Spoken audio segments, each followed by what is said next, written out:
Does anyone else have questions for this? Yes. Good afternoon, Mr. Niland. Good afternoon.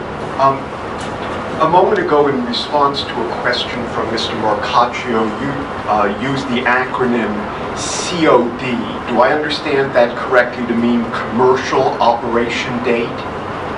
Yes. Okay. You remember that you testified here in this room during PUC docket 4609 that considered Invenergy, is that right? Yes. And at that time you raised your right hand and you swore to tell the truth? I did. And you knew that if you didn't tell the truth when you were under oath, you could be prosecuted criminally for perjury, is that right? Chairperson, there's no jury here. I don't think we need the grant statement. Objection. Overruled.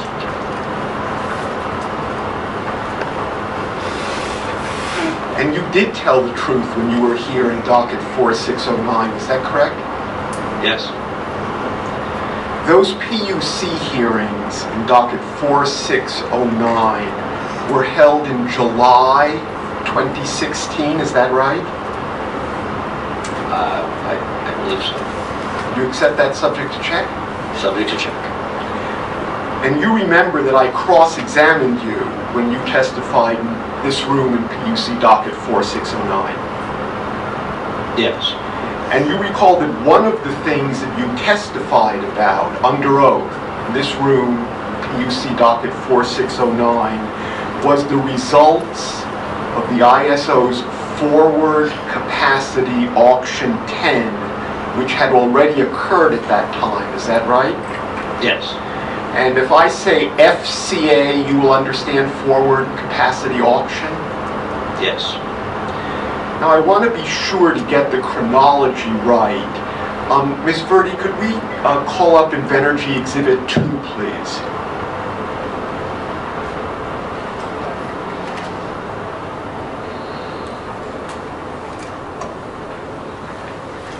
Let's look at the first page. The preliminary hearing in this case, this EFSB case, occurred in this room on January 12th, 2016. Is that right? Yes. And at that preliminary hearing, Invenergy presented a set of PowerPoint slides. Is that right? Yes. And this is the cover sheet of that slide deck that was presented at that time. Is that right? Yes. And in those slides, Invenergy presented its estimates of ratepayer impacts from this project. Is that right? Yes. Could we look at slide 24, please, Ms. Verdi?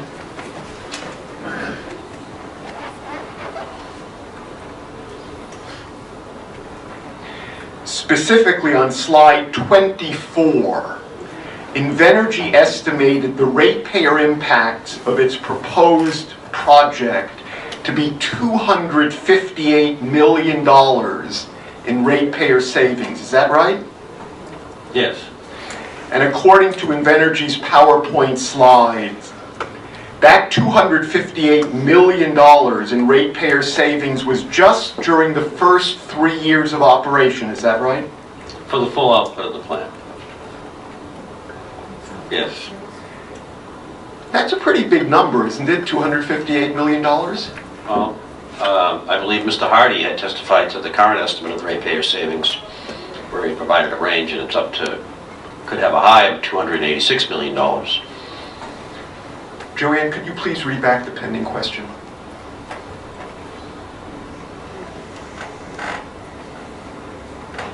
That's a pretty big number, isn't it? $258 million. Yes. Was Invenergy hoping that by mentioning that number, the EFSB might be more likely to approve Invenergy's permit application? Invenergy was trying to provide an estimate of what we viewed to be the potential ratepayer savings.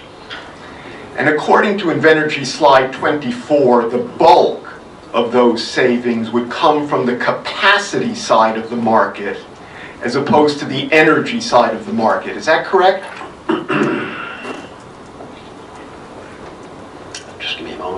slide again? Yes. In fact, over 82% of the ratepayer savings projected by Invenergy would come from the capacity side, not the energy side. Is that right? Based on those numbers. And those were the numbers that Invenergy presented at the preliminary hearing in this room on January 12, 2016. Is that correct? Yes. So now, continuing the chronology, the ISO conducted FCA 10 during the first week in February 2016. Is that right? Yes. And that FCA 10, conducted in February of 2016, was after the preliminary hearing in January of 2016. Is that right? Yes. And then in July of 2016, after the FCA, the previous February, you testified in this room under oath about some of the results of FCA 10. Is that right? Yes. So the chronology, just so we have it in mind, was January 2016, you testified at the preliminary hearing in this docket. In February of 2016, the ISO conducted Forward Capacity Auction 10. And then in July 2016, you testified in PUC docket 4609, the Invenergy case. Is that right? Yes. Could we have the July 25th, 2016 hearing transcript?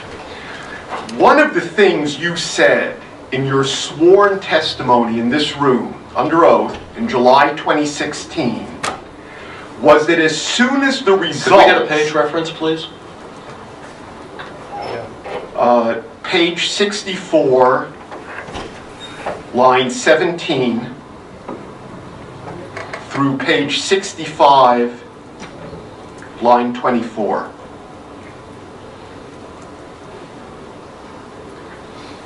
And that's from the transcript from July. That is the July 25th, 2016 PUC hearing transcript in docket 4609.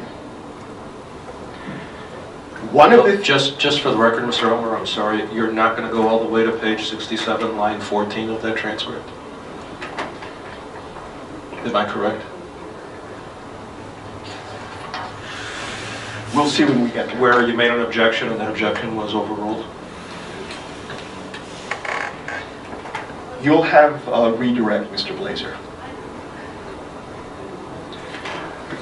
One of the things you said in your sworn testimony in this room under oath in July 2016 was that as soon as the results of FCA 10 were published in early February 2016, Invenergy knew that its estimate for ratepayer impacts presented earlier at the preliminary hearing were no longer accurate. Do you recall that? I'm going to object. If Mr. Elmer is in fact trying to use some portion of this transcript to impeach something, then it's his obligation to identify exactly what he's reading from, quote that portion, and not simply paraphrase it, so the witness can understand what it is that he's being asked, and we can all understand whether or not there's anything here that's impeaching. Can you read the portion you referred to?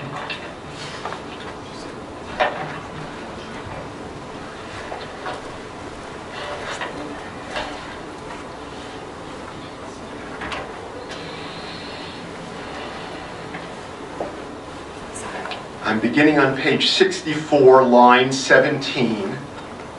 We're starting with my question. Question. You said in the transcript of that day, page 16, lines 8 to 11, quote, talking about ratepayer savings, the analyses that we've done looks at what happens to the cost of power to the region when you put in a unit like this, unquote, Then continuing on line 15, you say, quote, "That's really what the $280 million number represents," unquote. Do you recall that? Your answer at the top of page 65, line 1 is, "Yes, I do." You may remember, Mr. Niland, that I was asking you about the March 31st, 2016 meeting at the Burrillville High School. That's not this. We don't. I'm sorry, can we get him the transcript so he can follow along? May I share my copy of the transcript with the witness? Can we pull it up? No, it's not it's not an exhibit, so we don't have it pulled up. If I get advance notice, I can definitely make it happen for the future, but if it's not an exhibit, I don't have it on the system. I'll be happy to share my copy with the witness.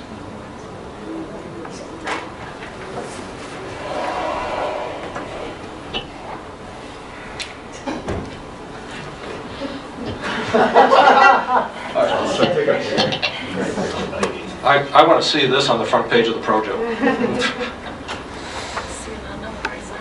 Continuing on page 65, line 2, question, "And that number wasn't correct, was it?" Answer by Mr. Niland, beginning on line 3, "Yeah. At that time, we knew the results of the capacity auction. The previous study that we had done prior to the capacity auction, that's where the $280 million number came from. And we were in the process of redoing our analysis. And the analysis is quite complex, as I'm sure Mr. Hardy will be able to explain later on. And we hadn't completed the results of that." Did I read that correctly, Mr. Niland? Yes.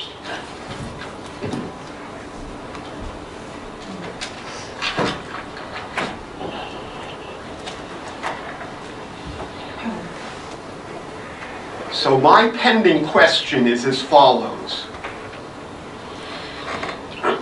You recognize this as being your sworn testimony in PUC docket 4609, is that right? That was the testimony I gave, yes. And one of the things you said in your sworn testimony, the portion that I just read, was that as soon as the results of FCA 10 were published in early February 2016, Invenergy knew that its earlier estimate for ratepayer impacts that had been presented at the preliminary hearing on January 12, 2016, were no longer accurate. Is that right, Mr. Niland? Objection, that mischaracterizes the testimony and it's not impeaching. How does it mischaracterize?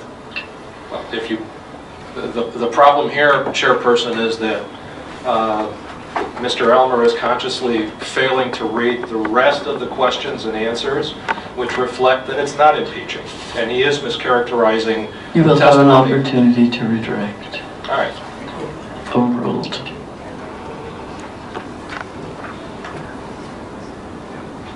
And I would just ask, as a matter of form, since I know Mr. Niland's going to be on the stand for quite some time, if Mr. Elmer intends to use documents that we don't have, as Ms. Verdi just mentioned, and that you may not have, and we recognize the PUC docket is in full in this proceeding.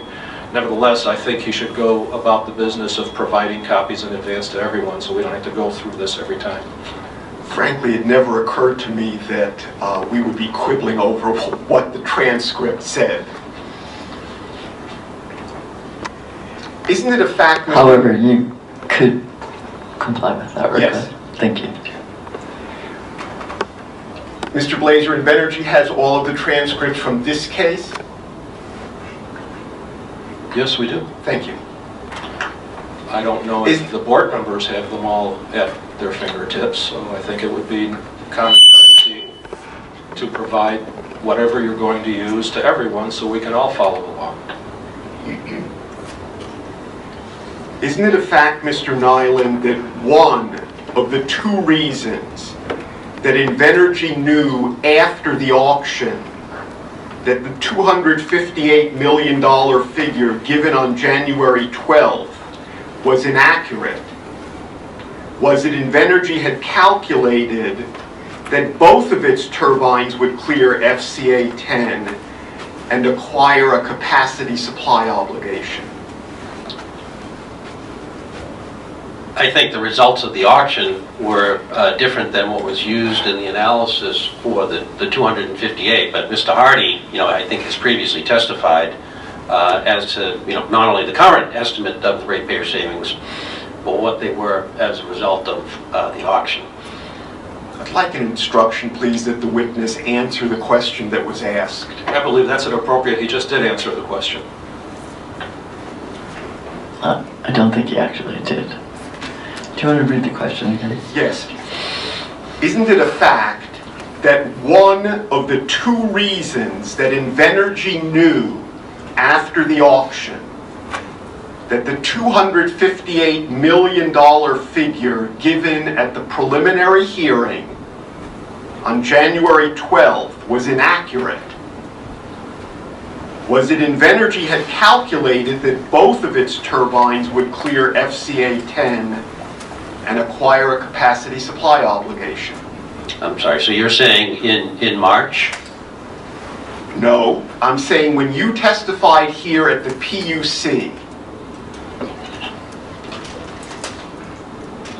you testified here in the PUC that after, I'm looking at page 65, line 3, your answer, you said that after the auction was conducted, Invenergy realized that the figures given before the auction weren't correct, and that's why you instructed Mr. Hardy to rerun the figures. That's correct, isn't it? Objection, that mischaracterizes what he just read from the transcript. Overruled. Do you have the pending question in mind, Mr. Niland? I think so. I think what I testified to in the PUC hearing was that at that time, in March, that was the only number that I had, and that since the results of the auction were different, there was a chance that the number could change. I didn't have another number. The 280 was what I had at that time, and PA was redoing the analysis.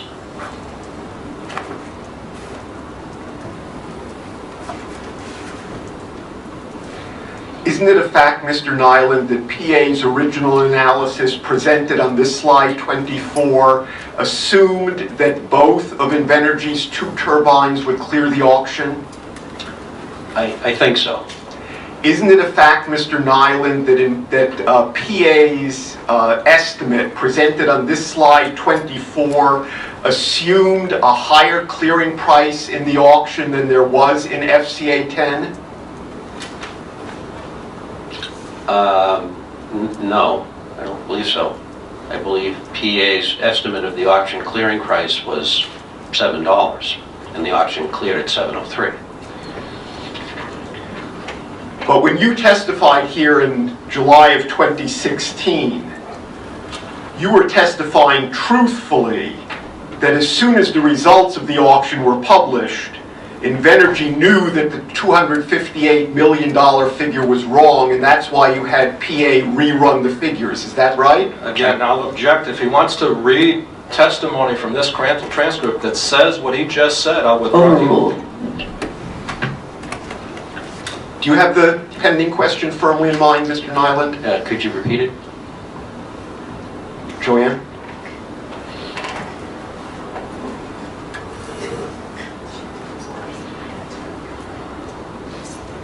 When you testified in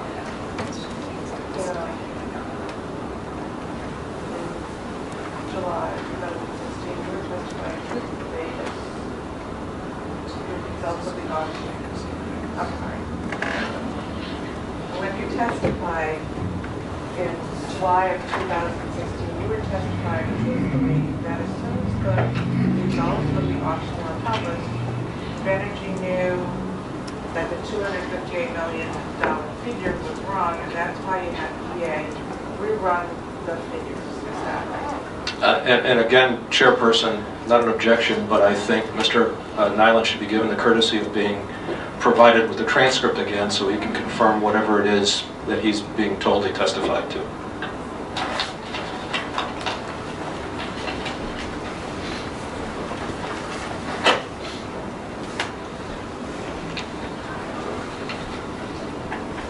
Is there a page and line number that you're referring to, Counsel?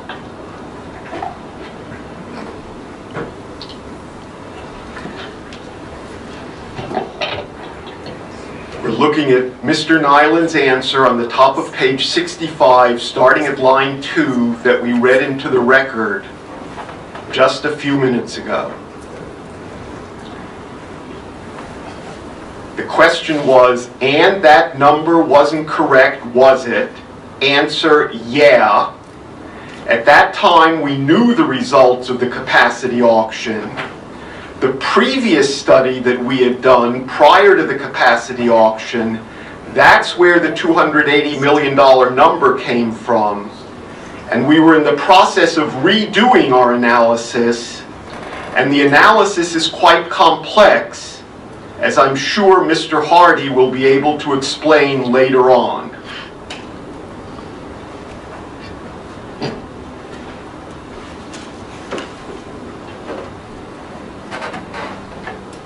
Do you have the pending question firmly in mind, Mr. Niland?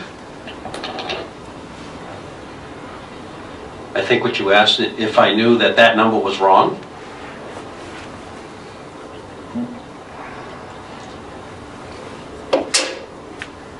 The question was, is it true that as soon as the auction results were published in February 2016, Invenergy knew that the previous figures given in January were no longer accurate?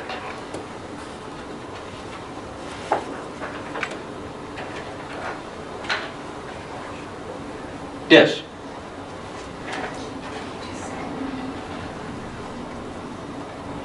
And that's why Invenergy told Ryan Hardy in early February 2016 to redo the analysis of ratepayer savings, because in early February, Invenergy realized correctly that the $258 million figure that it had used at the January 12th preliminary hearing was no longer correct. Is that right?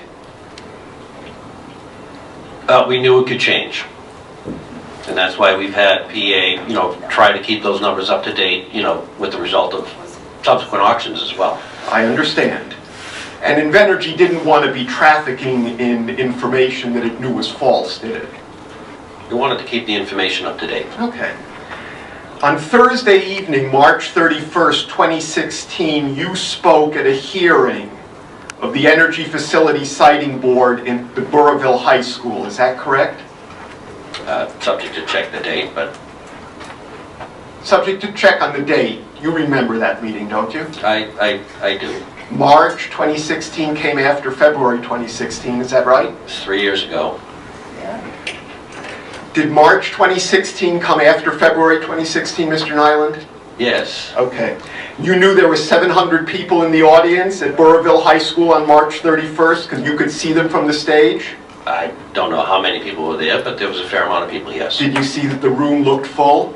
It looked full.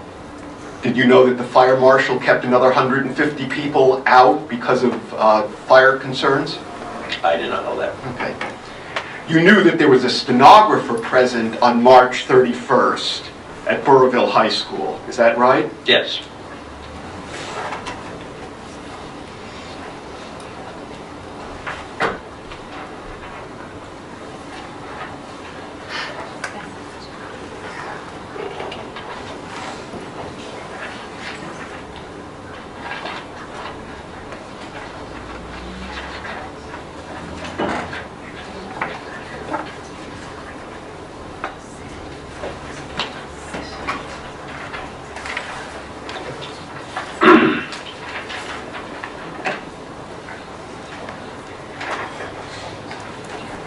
And Invenergy had a PowerPoint presentation at that EFSB meeting at the Burrillville High School on March 31st, 2016. Yes? And you recognize the first page of this one sheet but two-sided exhibit as being the cover sheet, the cover page of the PowerPoint presentation that Invenergy presented on that occasion? Yes. And on slide 12, on the back side, on the reverse side, in big green letters, Invenergy touted $280 million in electricity savings, in big green letters. Is that right? Yes. You'll agree with me that $280 million in ratepayer savings is a big number? Yes. And Invenergy slide 12 said that the $280 million in ratepayer savings would come in just the first 3 years? Yes. In fact, the $280 million figure that Invenergy cites in slide 12 of its March 31st slide deck is even larger than the $258 million figure that Invenergy cited in the January 12th slide deck. Is that right? Yes. Did Invenergy cite the $280 million figure to the EFSB on March 31st in order to encourage the EFSB to give Invenergy a permit? This was providing the current estimate that we had of the ratepayer savings as determined by PA. Your testimony here is that the $280 million figure was your then current estimate at the time you gave it on March 31st, 2016? That was the number that I had from PA, yes.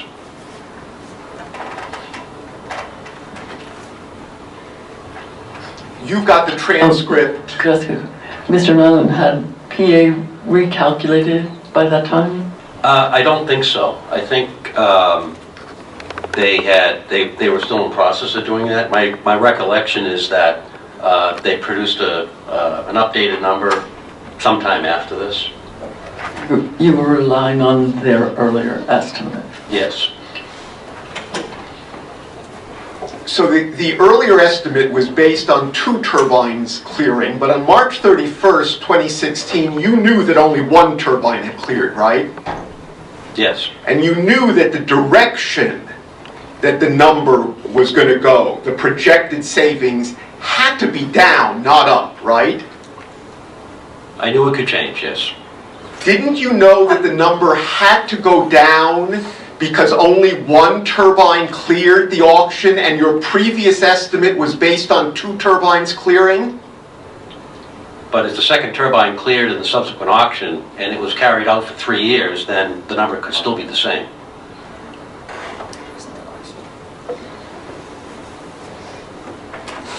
You narrated the presentation at slide 12 on March 31st, didn't you? Yes, I did. And you said in the transcript of that hearing, at page 16, starting at line 8, and I quote, talking about... Could we get that transcript, please? Because we don't have that one. I don't believe the board does either, and That's an EFSB transcript, Mr. Blazer. Are you telling me you don't have it? I'm telling you I don't have it, and certainly you haven't handed it to the witness as you should be if you're trying to impeach him about something.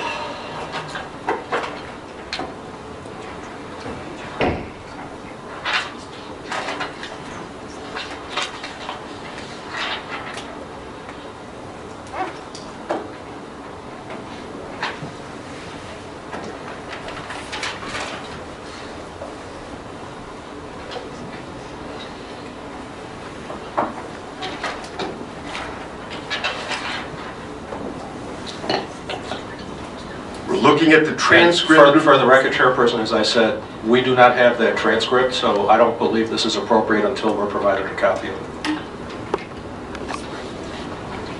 We're looking at the transcript of March 31st, 2016. We're looking at page 16.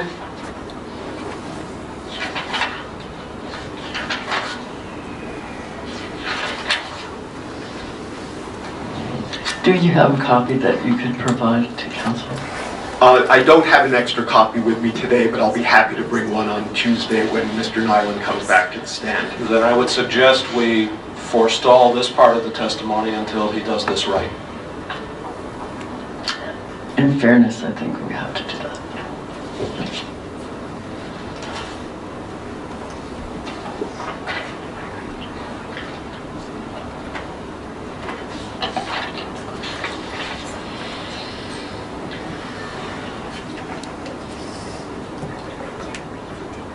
Ms. Verdi, do you have CLF Exhibit 20? I have copies to distribute if you don't. No, we do.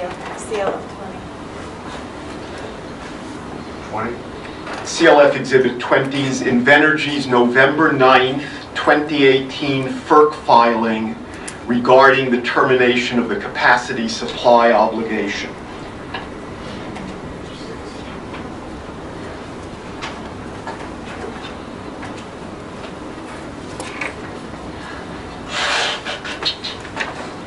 Mr. Niland, this is a document filed by Invenergy with the Federal Energy Regulatory Commission, or FERC. Is that correct?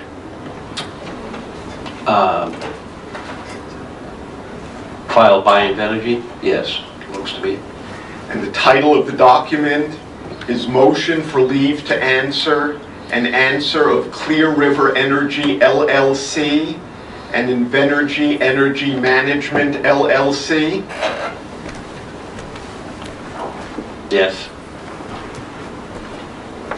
This was filed by Invenergy with FERC in FERC's docket ER 18-2457. Yes.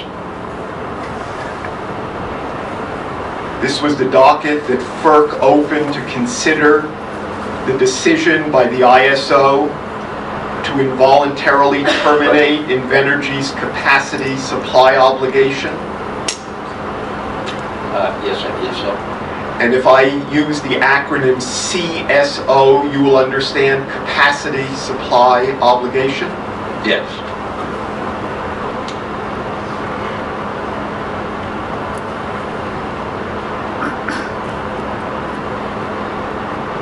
Page 1, paragraph 2, the first sentence says, on September 20th, 2018, ISO New England, Inc., paren ISO-NE, close paren, filed a request to terminate the capacity supply obligation, CSO, assigned to Unit 1 of Clear River's planned 1,080 megawatt generation facility. You see that? Mm-hmm. So you have no doubt that that's what this docket was about.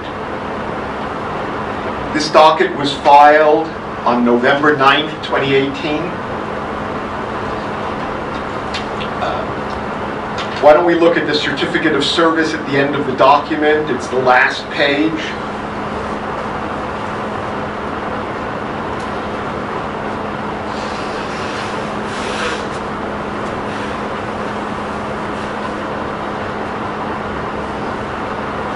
Yes, that's correct. This docket was signed by Invenergy's lawyers at the Washington, D.C. firm of Crowell and Mooring, that's C-R-O-W-E-L-L, and Mooring, M for Mary, O-R-I-N-G, L-L-P. Is that correct, Mr. Niland? Yes. The purpose of this filing by Invenergy was to urge FERC not to approve the ISO's decision to terminate Invenergy's CSO. Is that correct? Yes, that's my understanding. Let's look at page 13 of the filing. The conclusion is one sentence. That sentence says, for the foregoing reasons, Clear River respectfully requests that the Commission accept this answer and issue an order allowing Clear River's CSO to be maintained. Does that refresh your recollection that the purpose of this filing was to urge FERC not to approve the termination of the CSO? Objection. I don't believe the witness has indicated that his recollection needed to be refreshed, nor has he indicated that he has any direct knowledge of the contents of this document, a question that Mr. Elmer probably should have asked him. Overruled. Do you have the pending question firmly in mind?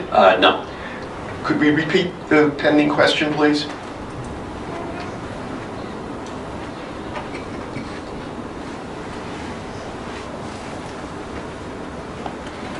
Want to read off what you said and everything?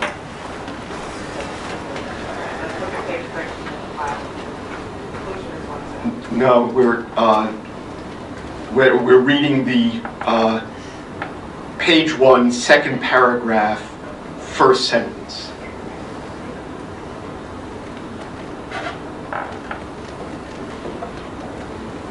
Aren't you reading that sentence that's on the screen? I'm sorry, yes, you're right, Joanne, I apologize. Let's look at page 13 of the file, and conclusion is one sentence. That sentence says, "The foregoing reasons clear river respectfully requests that the commission accept this answer and issue an order allowing Clear River's CSO to be maintained." Does that refresh your recollection that that is the purpose of this filing is to urge FERC not to approve the termination of the CSO?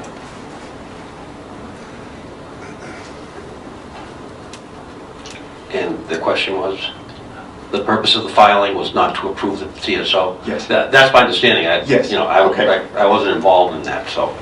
Invenergy was aware of the fact that the ISO's decision to involuntarily terminate Invenergy's CSO was the first time in the history of the ISO that the ISO has ever involuntarily terminated the entire CSO of an existing resource. Is that right? I have no knowledge of that.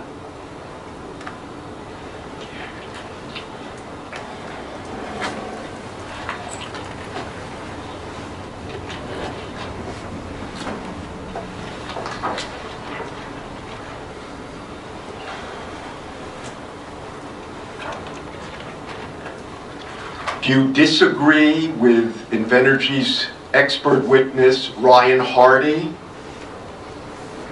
that in the entire history of the ISO, Mr. Blazer, we're reading from January 8th, 2019, in this room, a few weeks ago, page 122, line 14, question: in the entire history of the ISO, has the ISO ever before this case invoked the provisions of tariff provision section 3.13.3.4C to involuntarily terminate the entire CSO of any resource in the ISO system? Mr. Hardy's answer at line 21, not to my knowledge. Do you agree with him? I'm sorry, is the question whether or not Mr. Hardy had knowledge of whether or not that's ever happened? Because the witness has already said he doesn't know. Are you aware of it, Mr. Niland? That it's the first time that it's happened in the history of the ISO? I'm not aware that that's the first time. Were you aware that Ryan Hardy testified to that fact? I recall the question being asked of Mr. Hardy. But you don't recall what his response was? Not offhand, no.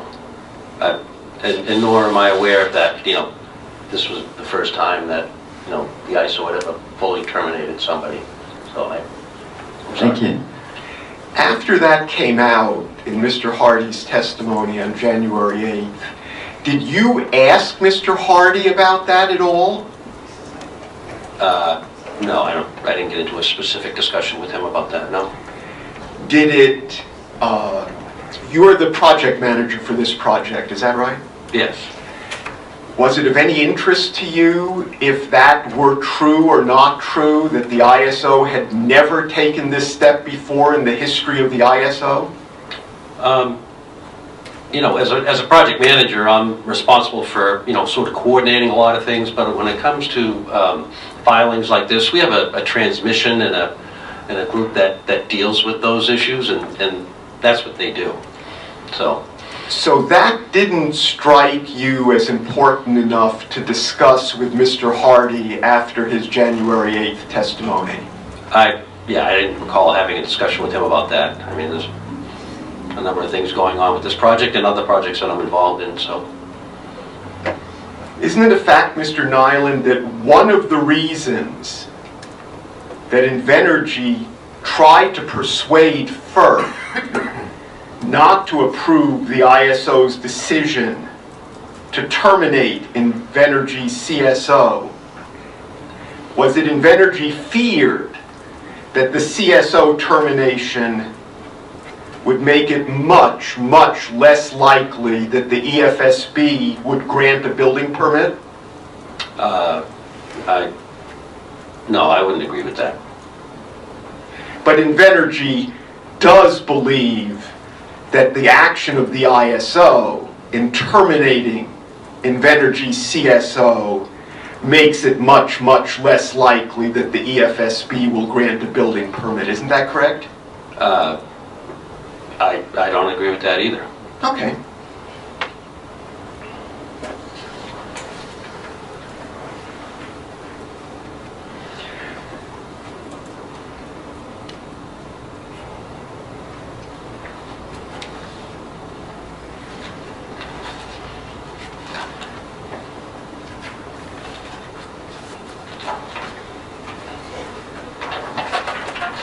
Let's go to page 4 of this exhibit.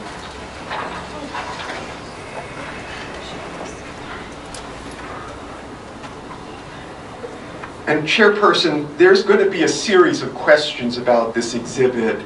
If Invenergy's lawyer wants to take the position that this is not the correct witness to ask about this filing, then I'm happy. You're referring to the filing with FERC. I'm looking at the FERC filing. In fact, let me back up a moment.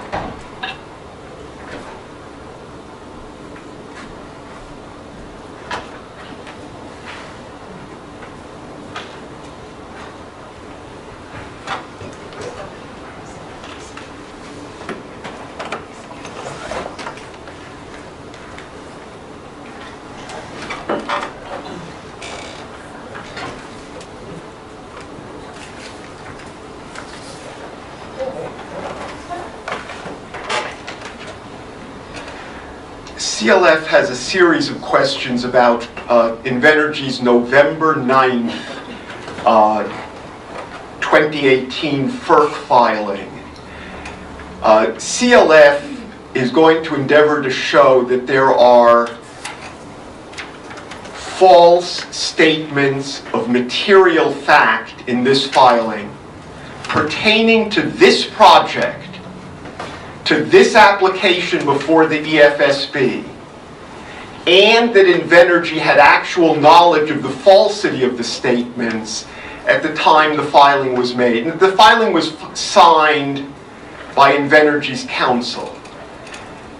If Mr. Niland is not the correct witness to be asking these questions, I'm happy to hold the questions until another witness is proffered.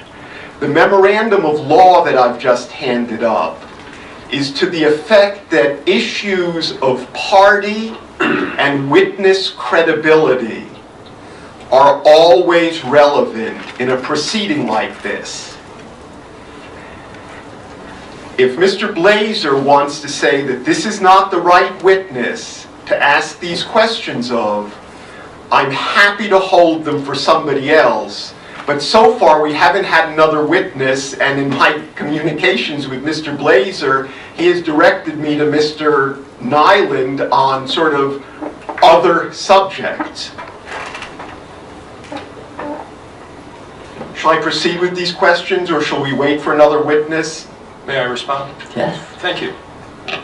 First, this document entitled Memorandum of Law pertaining to relevance of cross-examination seeking to impeach Invenergy's credibility. You'll note there's a certificate of service on the last page, page 5, where the date is blank. And that's because this has never been served on us until just now. So we obviously need an opportunity to respond to whatever this is. Number 2, you'll notice that Mr. Elmer was just quite careful not to say that I ever represented that Mr. Niland was a witness to testify with respect to whatever it is that we filed before FERC, because in fact I've never told him that. If he asks this witness the appropriate question, I believe the witness will probably tell him that he was not involved in this filing, he had no responsibility for it, and he has no direct knowledge about its contents. But as far as producing another witness, we don't have another witness to produce. We've never been asked to produce a witness with respect to this. The only other witness we have in this docket with respect to project details, again remember this is a FERC proceeding, not this proceeding, is Mr. Niland. But again, I don't think if Mr. Elmer seeks to bootstrap whatever questions he wants to ask about this FERC filing with whatever this memorandum says, we obviously need an opportunity to read it and respond to it. So although presumably you would acknowledge that this FERC filing is relevant to the matter that's before us. Actually, no, I don't. And whether or not we have a CSO, I think we've made that position quite clear in our filings with respect to the motion to strike Mr. Fagan's testimony. We don't believe it's relevant. But if it's an issue of credibility, I will agree. Credibility is always an issue. I don't know what questions Mr. Elmer intends to ask. I have a very good idea of what Mr. Niland can say with respect to this document overall. But again, before we go there, we have to have an opportunity to read what was just provided to us for the very first time and have an opportunity to respond to it. Chairperson, if I may, Mr. Blazer raised 2 points. One is the lack of signature on the certificate of service, concerning which he's absolutely correct. I, of course, had no idea when Mr. Niland was going to be called, whether I was going to be required to circulate this. I will be signing the certificate of service and filing the requisite original and 7 copies with the EFSB now that we know that it is out there, and of course make service electronically on the 104 people on the service list. The matter that I want to inquire in this document, the first 2 sentences on page 4, where Invenergy says, while the EFSB permitting proceedings were delayed, that's this docket, the final stage, the formal hearing, was imminent when the termination filing was submitted. Given that the EFSB permit, the only gating item for the project, still can be obtained by early next year, this is clearly not the egregious case that prevents Clear River from maintaining its CSO. Invenergy's false assertion that the EFSB docket was the only gating item for this project, signed under the strictures of Rule 11 by Invenergy's attorneys, was so important to Invenergy, that they repeated the false assertion on page 10. This is a FERC filing, urging FERC not to approve the cancellation of a CSO because this EFSB proceeding is the only gating item for the project. And I'm going to walk Mr. Niland or whatever other witness they proffer through the details of the air permit, the wetlands permit, the Army Corps of Engineers permit. We're going to go through the interconnection docket pending before this board. We're going to go through a letter signed by Mr. Niland and in evidence Invenergy's Exhibit 1B, a letter from Mr. Niland to the EFSB dated November 9, 2015, listing and signed by Mr. Niland other permits, other gating items that were required. I am happy if Mr. Niland is not the witness to do this with, to take another witness. But as Mr. Blazer said, and I agree with him, credibility is always a relevant issue.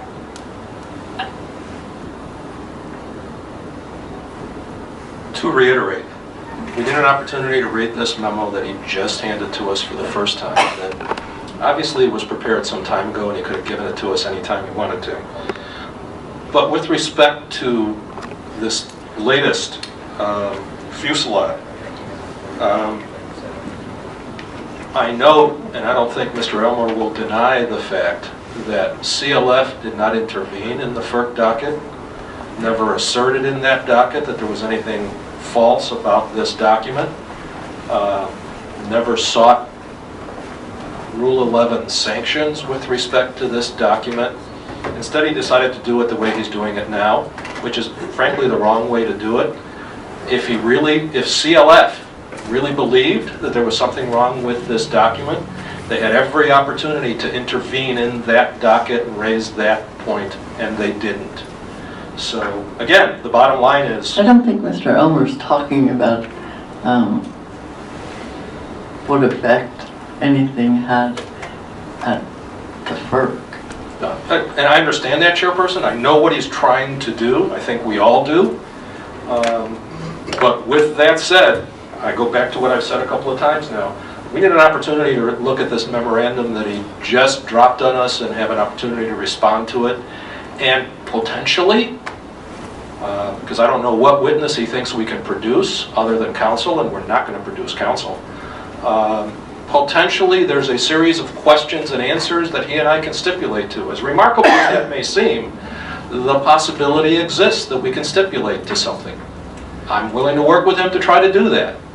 But if he wants to ask the question that's obviously hanging out there, does Mr. Niland have personal knowledge or involvement with respect to this filing?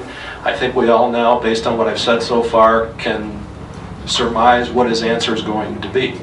So we need time to review this material, or this memorandum, and I welcome the opportunity to sit down with Mr. Elmer and see if we can work out some sort of a stipulation. Chairperson, two things. First, on the matter of time, CLF, of course, has absolutely no objections. That's fine. Second, on the matter of stipulations, CLF respectfully declines Mr. Blazer's offer for the following reason. There are a number of points in this case on which the parties disagree. Invenergy believes the plant is needed, CLF disagrees. Invenergy thinks the plant won't cause unacceptable environmental harm, CLF disagrees. All of the testimony in the case, all of the direct testimony has gone in by way of pre-filed written testimony. The reason that we have a live hearing in this case is so that the EFSB members can assess the credibility of the witnesses. I would like to ask Invenergy's proper witness this series of questions in live testimony so that the members of the EFSB can have an opportunity to independently assess the credibility of Invenergy and Invenergy's witnesses, so that when it comes time for the EFSB to decide against the conflicting evidence that has gone in pre-filed testimony, the board will be able to do that. That's why we have live cross-examination of every witness. That's why CLF should have an opportunity to cross-examine Invenergy's witnesses on the critical, crucial, central question of party and witness credibility. Based on my cursory review of what was just handed out, he just summarized essentially what's in this memorandum. We need an opportunity to review it and respond to it. I do think that it would be appropriate to allow an opportunity to read the memorandum, be prepared to respond to it. But Mr. Elmer, in addition to any live testimony that the board takes, can the board not make credibility findings based on pre-file testimony? Unequivocally, yes. The board can and will draw conclusions based on pre-file testimony. Nevertheless, live testimony under cross-examination is viewed as a very, very important truth-finding method, and we should not throw that out in this case. We might as well throw away our law degrees.